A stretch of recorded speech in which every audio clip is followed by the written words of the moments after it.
Ladies and gentlemen, hello and welcome once again to Booking a Better Wrestler, the show where we take a wrestler from WWE's roster and see if we can do a better job with them. My name is Paul Laporte and we're back after a couple-week hiatus to get back to our regularly scheduled programming, and this wrestler is somebody who I have been wanting to take a look at for a little while, and at this point is somebody who needs this more than anybody else on WWE's roster, I think, and that person is Tyler Breeze. Tyler Breeze's transition from NXT to the main roster has been one of the worst in memory. As of last week, his main roster win-loss record was 8-84, and he has gone 0-49 since the start of the year. For whatever reason, WWE has made him into nothing more than enhancement talent, and he deserves so much better. That is why I'm going to try and pull Tyler Breeze out of the jobber pit and try and make him once again into the Prince Pretty we all know and love on this week's episode of Booking a Better Wrestler. If we're going to bring Tyler Breeze back into an important role in the show, we're going to need to tie him in with someone who is seen as successful, and the person I'm picking is one of the hottest names in the company right now. He sells a bunch of merchandise, and he's known and respected by everyone watching the product.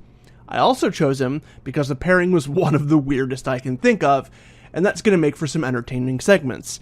That man is Kevin Owens. Okay, everything starts off when Tyler Breeze is set to take on Sin Cara in a singles match. Tyler and Renee Young are backstage doing an interview before the match, and the interview is interrupted by none other than Kevin Owens. Kevin approaches Tyler, and he says, "You know what? I like you, Tyler. You're arrogant, you care only about yourself, and most importantly, you've kicked Sami Zayn's ass on more than one occasion.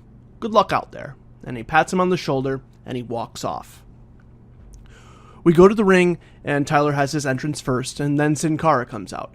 As Sin Cara is getting ready to make his way down to the ramp, he's ambushed by Kevin Owens, who beats him up and throws him into the ring. The ref reluctantly rings the bell. Tyler Breeze waits for the beaten Sin Cara to stand up, and then hits him with the beauty shot and gets the pin.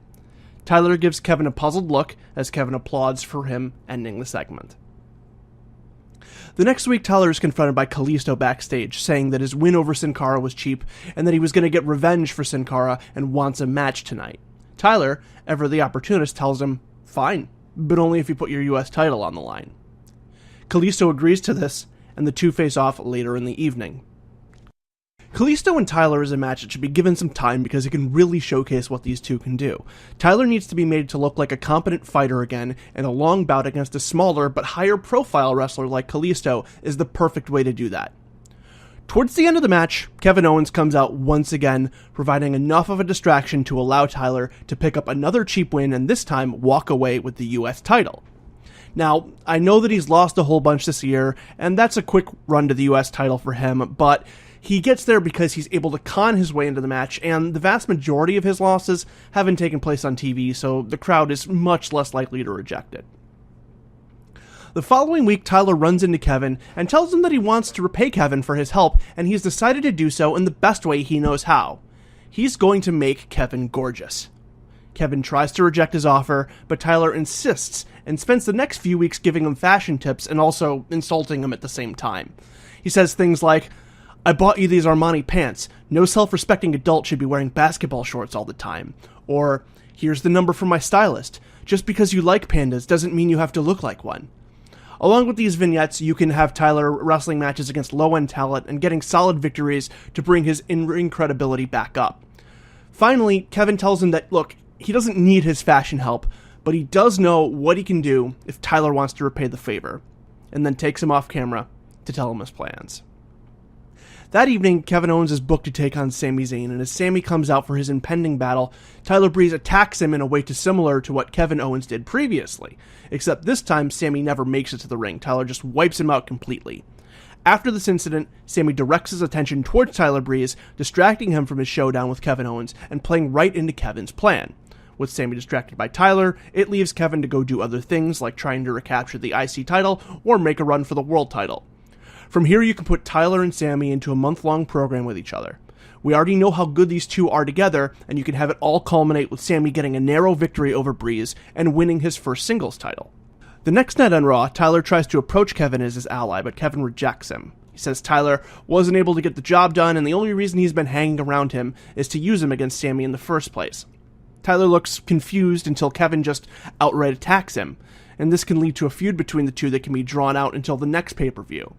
At that show, the two can have a blow-off with a match that has the stipulation that if Tyler wins, he gets to make Kevin Owens gorgeous. And we could play this up by Tyler saying that he never wanted to make Kevin look good for Kevin's sake. He wanted him to make Kevin look good for the sake of Tyler and for everybody else who has to watch his uggo Canadian face every week. Tyler gets the victory in this match, whether it's through his own work or through the help of Sami Zayn, and he gets the last laugh on Kevin when Kevin has to come out on Monday styled and dressed to Tyler's liking. Now, after this feud with Kevin, you can take Tyler in any number of directions. At this point, his character both in and out of the ring will be refreshed and revitalized, and you can use Tyler as a strong mid-card hand or as a gatekeeper for the top-level talent getting ready to feud for the WWE title. The WWE is probably never going to make Tyler Breeze world champion, but Tyler's good enough both in the ring and on the mic to have a great career if those in the back would only let him. All right, ladies and gentlemen, that's going to wrap it up for this week's episode of Booking a Better Wrestler. I hope you enjoyed. Please be sure to like, comment, and subscribe. Also, be sure to check out our website, which is at www.changingtheqs.com, which is www.changingtheqs.com. Also, if you want to follow us on Twitter, you can do that at the same handle, at changingtheqs, which is at changingtheqs.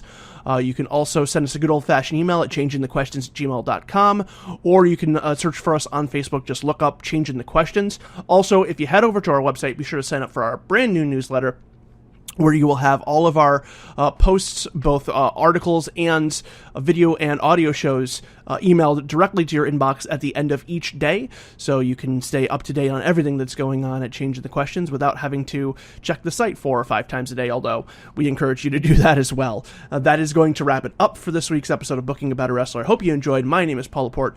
We'll see you again soon. Goodbye.